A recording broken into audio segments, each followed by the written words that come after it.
پہلا درجہ، واہ کیا شان ہے پہلے درجے کی۔ جو پہلے درجے میں جائے گا وہ یہ کہے گا مولا اس سے عظیم نعمتیں ہو سکتی ہیں، اس سے عظیم نعمتیں ہو سکتی ہے۔ اس کا مطلب کیا ہوا؟ اب اس کا تصور تھک چکا، اس کا تصور، اس کا وہم و گمان تھک چکا۔ اس لیے تھک چکا کہ وہ یہ سمجھ گیا کہ پہلے جو مجھے نعمتیں ملی تھی، جنت میں جو نعمتیں مل رہی ہے، اس کا تو کوئی مقابلہ ہی نہیں ہے، اس کا کوئی مقابلہ ہی نہیں ہے۔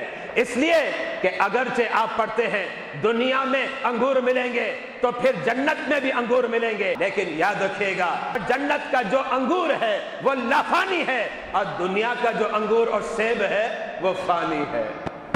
وہ کیا ہے؟ فانی ہے۔ اب اس بات کو میں بخاری کی حدیث سے پیش کرنا چاہتا ہوں۔ میرے آقا علیہ الصلوۃ والسلام سورج گرہن کی نماز کی امامت فرما رہے تھے۔ نماز میرے آقا نے ایک قدم آگے بڑھا دیا۔ آپ ایک قدم آگے بڑھاتے ہیں، آپ نے اپنے ہاتھوں کو بڑھایا، بڑھانے کے بعد پھر ہاتھ باندھ لیے اور پیچھے آپ تشریف لے آئے۔ صحابہ اس منظر کو دیکھ رہے تھے دوران نماز، اور کیوں نہ دیکھے، میرے آقا نے فرمایا صلو کما رأیتمونی اصلی، صحابہ جس ادا کو تم دیکھو نا سمجھ جانا وہی ادائے صلاۃ ہے، وہی ادائے صلاۃ ہے۔ نماز ختم ہو گئی، صحابہ کرام بارگاہ رسالت علیہ الصلوۃ والسلام میں سوال کرتے ہیں یا رسول اللہ صلی اللہ علیہ وسلم نماز کے طریقے میں کوئی تبدیلی آ گئی ہے؟ اچھا اب صحابہ کیوں پوچھ رہے ہیں؟ صحابہ اس لیے پوچھ رہے ہیں میرے آقا نے فرما دیا نا صلو کما رأیتمونی اصلی، صحابہ اسی لیے سوال کرتے ہیں کیا نماز کے طریقے میں کوئی تبدیلی آ گئی؟ میرے آقا نے فرمایا کیا ہوا، کیا دیکھ لیا؟ صحابہ ارشاد فرماتے ہیں یا رسول اللہ صلی اللہ علیہ وسلم آپ دوران نماز اپنے قدم کو آگے بڑھاتے ہیں اور ایسا لگا کہ کوئی چیز آپ پکڑنا چاہ رہے ہیں، پھر آپ پیچھے ہو گئے۔ میرے آقا کیا فرماتے ہیں؟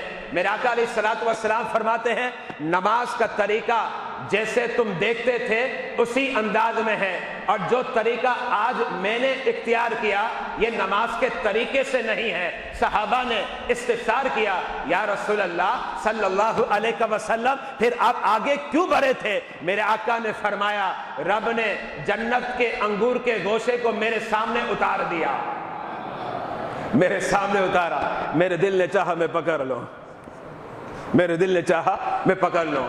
جب میں پکڑنے لگا تو میں نے چھوڑ دیا، نہیں یہ جنت میں ہی ملے گا۔ میرے آقا کیا فرماتے ہیں؟ اب الفاظ بخاری کے قابل توجہ ہیں۔ میرے آقا فرماتے ہیں اگر انگور کا گوشہ اتار دیتا اور پکڑ لیتا تمہیں پیش کر دیتا تو کیا ہوتا؟